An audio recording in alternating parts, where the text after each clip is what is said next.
Halo adik-adik, jumpa lagi di channel Five and Chemistry. Di video kali ini saya akan membahas beberapa soal tentang materi korosi ya.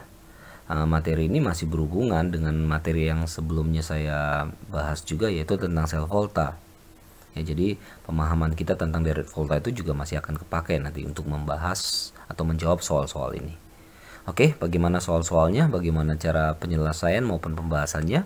Nah, pastikan kalian mengikuti dari awal sampai akhir. Langsung saja ya, ini soal nomor 1. Perhatikan beberapa gambar proses korosi berikut. Jadi ada 5 perlakuan ya yang dilakukan terhadap paku ya. Jadi yang sama itu ya sumbatnya ya, sama-sama disumbat. Size dengan ya ukuran pakunya sama semua, tabungnya juga sama. Nah, perlakuannya aja yang berbeda. Nah, jadi dari 5 perlakuan yang berbeda ini, kita diminta untuk menentukan paku mana yang mengalami korosi paling cepat. Paling cepat ya ditanya ya.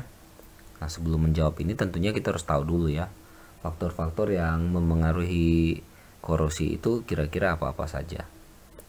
Nah, yang pertama pasti ada oksigen dan air ya. Dan air. Lalu juga bisa, nah ini elektrolit ya. Elektrolit ini yang membuat korosi itu cepat. Bisa asam, bisa juga garam. Faktor pH juga bisa ya. Nah, seperti yang saya katakan tadi, faktor posisi di deret volta itu juga akan mempengaruhi korosi ini. Nah, kita sekarang coba periksa satu persatu ya tabungnya ya. Yang nomor 1, ada paku dikasih air, ada juga udara di situ.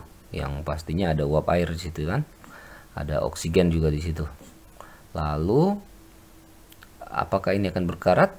Tentu pasti, karena faktor-faktor yang mempengaruhinya ada semua di situ. Oke, lalu yang kedua, paku masih ada udara juga, tapi di sini dikasih CaCl2 anhidrat. Ini berfungsi untuk menyerap uap air. Ya, jadi berkarat iya, tapi akan lebih lambat dari nomor 1. Nah, yang ketiga ada paku tapi airnya di sini dididihkan. Air yang dididihkan itu akan mengalami atau oksigen terlarutnya itu berkurang. Ya, jadi berkarat iya, tapi lebih lambat juga dari nomor 1. Yang keempat, nah di sini ada paku tapi dikasih larutan NaCl, garam. Nah, ini akan mempercepat mempercepat korosi itu terjadi. Jadi 4 itu lebih cepat dari 1, 2, 3 terjadi karatnya ya, korosinya ya. Lalu yang kelima ada paku, ada minyak tanah. Nah, minyak tanah ini kan kita tahu nggak nyampur dengan air ya. Jadi minyak tanah di sini menghambat kontak dari si paku ini dengan udara yang ada di atasnya itu. Jadi di sini tidak berkarat malah.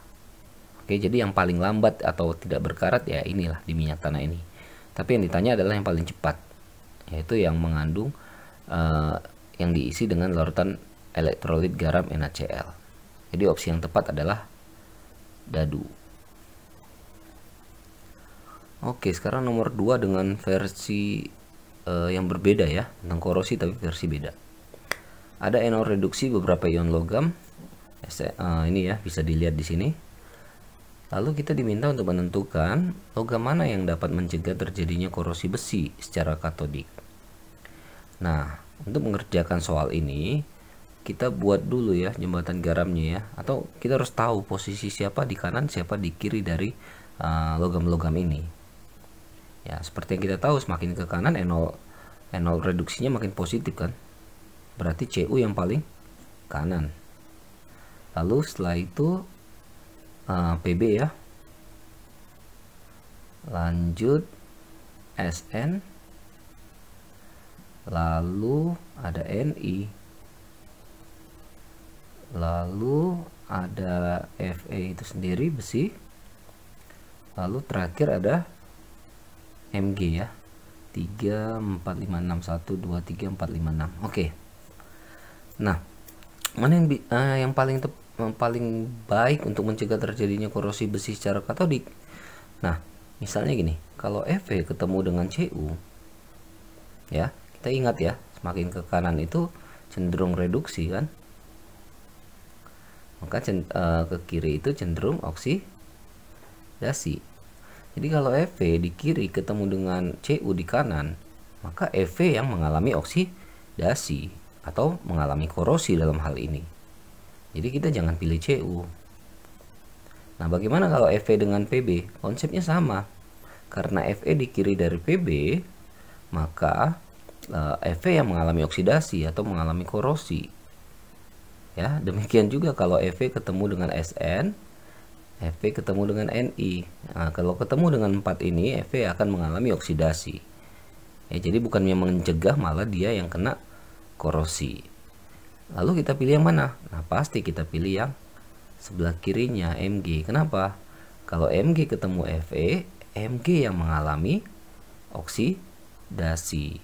Jadi istilahnya Mg dikorbankan untuk menyelamatkan si Fe ini.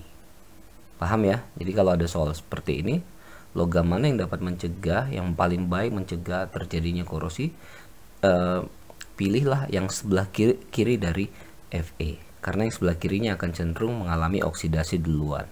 Karena NO-nya lebih negatif. Oke? Yang A. Lanjut. Nomor 3. Berikut ini percobaan logam besi yang dihubungkan dengan logam lain. Masing-masing logam yang telah dihubungkan diletakkan di tempat yang sedikit lembab, bersuasana asam ya. Ini kelembapannya tinggi ya. Lalu ada juga diberikan ini tadi kan saya katakan faktor yang mempengaruhinya juga ada elektrolit berupa asam ya. Nah, lalu dari keempat perlakuan ini kita diminta mengurutkan dari yang paling cepat mana. Oke. Nah, tadi seperti yang saya bahas di soal nomor 2, ya kita lihat aja posisi dari logam-logam yang dikaitkan dengan besi itu di deret volta. Ya, Cu kan paling kanan. Lalu ada Ni di sini. Lalu Zn di sini dan Mg di sini. Nah, sekarang ingat lagi tadi, kalau Fe kita lihat ini ya, Fe nya di sini ya, saya buat di sini nih. Jadi seperti yang saya katakan tadi, jika kita mau menyelamatkan si Fe, kita pilihlah yang kiri ya, karena kirinya akan duluan mengalami oksidasi karena nolnya lebih negatif, dikorbankan duluan demi mencegah terjadinya korosi si Fe. Nah, supaya Fe-nya cepat mengalami oksidasi, ya dia harus ketemu yang paling kanan. Ya, jadi kalau ketemu Cu, ini dia paling cepat. Gitu ya. Lalu ketemu Ni yang paling cepat kedua. Ketemu Zn ya lebih lambat. Ketemu Mg lambat sekali, gitulah kira-kira gambarannya. Ya, jadi urutan yang dari yang paling cepat berarti kita pilih Cu dulu, yaitu nomor 4 ya, lalu Ni nomor 2, lalu Zn nomor 3, lalu Mg. Nah, yang paling bagus mencegah korosinya besi itu si Mg ya. Nah, jadi urutan dari yang paling cepat ke yang lambat pastinya yaitu 4, 2, 3, 1. Opsi yang tepat adalah E. Paham ya? Nah, terakhir, perlindungan korosi yang paling tepat dilakukan untuk melindungi logam dari bagian mesin yang berputar. Ya, mesin-mesin itu biasanya kita kasih apa gitu? Dicat kah? Enggak ya. Cat ini biasanya untuk pagar. Dibuat paduan logam tuh alloy gitu, enggak ya. Ini stainless ya biasanya ya. Stainless gini lah tulisannya ya. Perlindungan katodik seperti bodi-bodinya mobil gitu ya, enggak pakai itu ya. Nah, biasanya dipakaikan oli ya. Ya kan, kalau putaran itu kan diberi oli supaya enggak panas juga mungkin kali ya. Nah, dikasih timah enggak, dilapisi timah itu biasanya kaleng minuman atau makanan kaleng yang kita sering temui di supermarket begitu. Oke, jadi yang tepat adalah yang dadu. Oke adik-adik, demikianlah pembahasan saya tentang korosi ya. Ada 4 soal dengan tipe yang berbeda. Mudah-mudahan kalau ketemu soal seperti ini dengan variasi yang variasi angka atau variasi logamnya gitu, udah langsung bisa menemukan jawabannya ya. Semoga membantu buat terutama kalian yang sedang belajar materi ini maupun juga nanti yang akan review. Nah, maaf kalau ada salah, kekurangan. Nah, dan jangan lupa pastikan cek dan update terus video-video terbaru di channel 5 and Chemistry. Bye bye.